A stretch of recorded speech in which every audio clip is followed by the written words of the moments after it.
3 अक्टूबर को Indian army chief forward area में troop से बातचीत कर रहे थे। टेलीविजन टीम्स वहां पे थी। तब उन्होंने बयान दिया तो जो बोला वो पूरी दुनिया ने सुना। कहने का मतलब ये है, किसी भी जंग में हिंदुस्तान की फौज के पास इतनी ताकत नहीं रही कि वो पाकिस्तान की फौज को पूरी तरह जो है हरा दे। चीन बार बार बोल चुका है कि हम पाकिस्तान की अखंडता को नहीं टूटने देंगे, तो ये आपकी बात कहना कि वो इतिहास और भूगोल भूल जाएं, ऐसा कुछ नहीं होने वाला।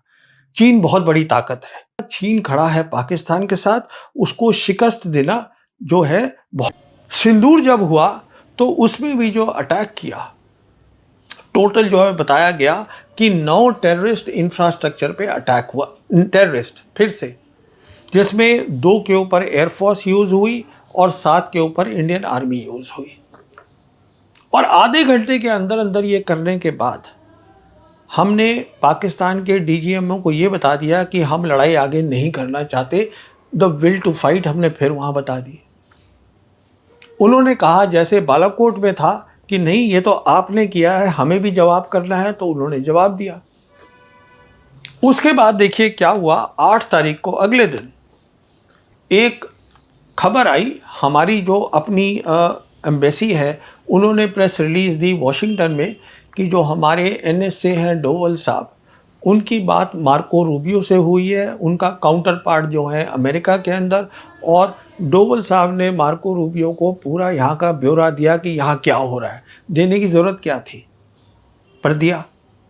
अच्छा, उसके बाद अमेरिकन जो थे वो बातचीत करने लगे हिंदुस्तान पाकिस्तान दोनों के साथ कि साहब आप ये रफा दफा करिए, बंद करिए।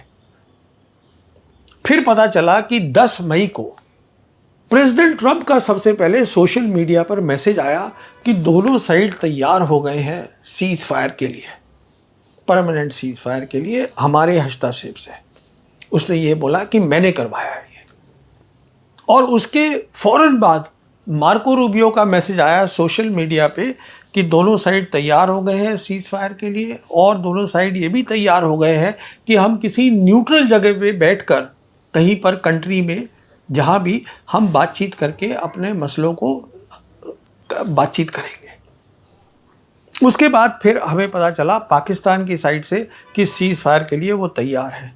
और सबसे आखिर में इंडियन साइड ने ये कहा कि पाकिस्तान के जो डीजीएमओ है उन्होंने दरख्वास्त करी, उन्होंने रिक्वेस्ट करी इंडियन साइड को कि हम सीज़ फायर चाहते हैं, तो हमने फिर ऐलान किया। सवाल ये उठता है कि अगर ये वाकई उनके डीजीएमओ ने किया है जो किया होगा, तो प्रेसिडेंट ट्रंप को कैसे पता चल गया कि ये सीज़ फायर होने वाला है। पर चलिए वो बात नहीं है। बात यह है कि एक बार फिर से ये बताया गया टेररिस्ट इंफ्रास्ट्रक्चर पे अटैक हुआ, हर बार वहीं हो रहा है, सैन्य शक्ति पे नहीं, पाकिस्तान की। और साथ में जो सबसे मैंने बताया इंपॉर्टेंट बात, विल टू फाइट, वो नहीं आ रही, दिखाई जा रही। अब इसको भी एक्सप्लेन कर रहे हैं ये लेफ्टिनेंट जनरल राजेश पंत हैं, जिन्होंने कई साल नौकरी करी है प्राइम मिनिस्टर के दफ्तर में। वो इसको बोल रहे हैं ये क्यूमुलेटिव डेटरेंस है। इसका मतलब ये है कि आप बार बार करते रहिए कि आपने सर्जिकल स्ट्राइक करी, बालाकोट करी, तो इससे डेटरेंस जो है, वो दुश्मन जो है वो डेटर होता जा रहा है। अरे बाबा, ये ऐसे नहीं होता है। हर बार जो चीज़ है वो बड़ी है, कम नहीं हुई है, ये आप देखिएगा। और हर बार क्या हुआ है, जो आपकी एयरफोर्स आपने 2 बार इस्तेमाल करी, एयरफोर्स की जो खामियां हैं, ऑपरेशनल खामियां, वो पाकिस्तान एयरफोर्स को भी समझ में आ गई और प्लाफ को भी, पीएलए एयरफोर्स को भी समझ में आ गई। तो आपका नुकसान हुआ है, फ़ायदा नहीं हुआ है, कोई क्यूमुलेटिव डेटरेंस नहीं हुआ है। अगली बात देखिए, अब आर्मी चीफ ने कहा कि हम संयम का इस्तेमाल नहीं करेंगे अगली बार पाकिस्तान के खिलाफ।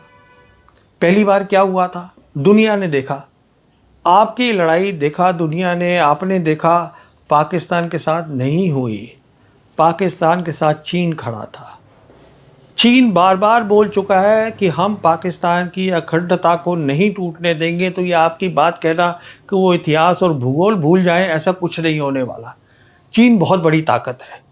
अब मैं इसमें और ज़्यादा नहीं जाऊंगा, इतना ही कहना काफ़ी है कि अगर चीन बार बार बोल रहा है तो पाकिस्तान और चीन की जब एक साथ खड़े होंगे तो हम कुछ खास नहीं कर पाएंगे, और ये असलियत है।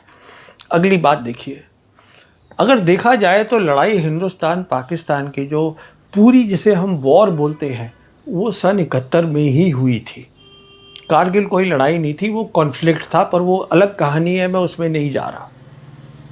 तो जो 71 की लड़ाई हुई थी जिसमें हमने रिजल्ट दिखाया हिंदुस्तान ने, उस लड़ाई में प्रधानमंत्री ने army chief general Manek Shaw को बोला कि ये मसला है, इसको आप मिलिट्री तरीके से हल करिएगा। उन्होंने कहा मैडम मुझे 6 महीने दे दीजिए तैयारी के लिए। प्राइम मिनिस्टर इंदिरा गांधी ने कहा ठीक है आप 6 महीने ले लीजिए। प्राइम मिनिस्टर इंदिरा गांधी ने ये नहीं पूछा उनसे कि जो है आपका जो ऑपरेशनल प्लान है उसका नाम क्या है। प्राइम मिनिस्टर इंदिरा गांधी ने ये नहीं कहा कि मैं रखूँगी उसका नाम जो आपका ऑपरेशनल प्लान है। उनको एक पॉलिटिकल ऑब्जेक्टिव दे दिया गया, उससे उन्होंने अपने मिलिट्री एम्स बनाए और उन्होंने उसको जो है मुकम्मल किया। इस तरीके से लड़ाई होती है और उस लड़ाई में भी होल ऑफ नेशन इन्वॉल्व था, ये आर्मी नहीं इन्वॉल्व थी। अब देखिए हमारे यहाँ क्या हुआ, ये जो हमारे आर्मी चीफ हैं जो उन्होंने बात करी फॉरवर्ड एरिया में 3 अक्टूबर को, वहाँ ये भी बताया कि ये जो प्लान था इस ऑपरेशन सिंदूर जो ट्राई सर्विस प्लान था, इसका नाम जो है वो प्रधानमंत्री ने खुद दिया है। अगर प्रधानमंत्री नाम दे रहे हैं ऑपरेशनल प्लान का, ऑपरेशन का जो है उसको नाम दे रहे हैं, प्लान का नहीं ऑपरेशन को नाम दे रहे हैं, इसका मतलब उनकी ऑपरेशन में इन्वॉल्वमेंट भी है। बहुत सीधी सी बात है। और वो हमने देखा था बालाकोट में भी थी, प्रधानमंत्री ने खुद बताया कि अगर क्लाउड्स हो तो उससे फ़ायदा होता है, तो इन्वॉल्वमेंट है। तो कहने का मतलब ये है कि अगर प्राइम मिनिस्टर की इन्वॉल्वमेंट है इसमें, तो फिर आर्मी चीफ जो है वो क्या बोलते हैं उसकी कोई ख़ास अहमियत है नहीं। कितना वो कंट्रोल कर पाते हैं, कितना उनका कंट्रोल है ऑपरेशन पर या तीनों सर्विस का है, तो वो कम हो जाता है क्योंकि प्राइम मिनिस्टर उसको डायरेक्टली कंट्रोल कर रहे हैं। कहने का मतलब ये है ओवरऑल कि आज भी जो काबिलियत है हिंदुस्तान की फ़ौज की, और ऑपरेशन सिंदूर को ही ले लीजिए, ये नहीं है कि जो हमने सोचा है, ये देखिएगा कि जो दुनिया को लगा कि उसका नतीजा क्या है। तो दुनिया को एक अलग चीज़ दिखी है ऑपरेशन सिंदूर में। और जैसे मैंने बताया चीन खड़ा है पाकिस्तान के साथ, उसको शिकस्त देना जो है बहुत मुश्किल है।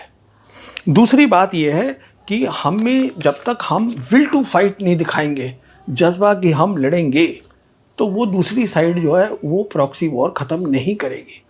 और तीसरी बात जो सबसे बड़ी बात है, मैं इस नतीजे में पहुंचा जब मैंने पूरी बात को सोचा कि जो आर्मी चीफ्स पहले जो अहमियत दी जाती थी उनकी बात की, अब शायद इतनी उनकी बात को अहमियत देने की ज़रूरत ही नहीं रही।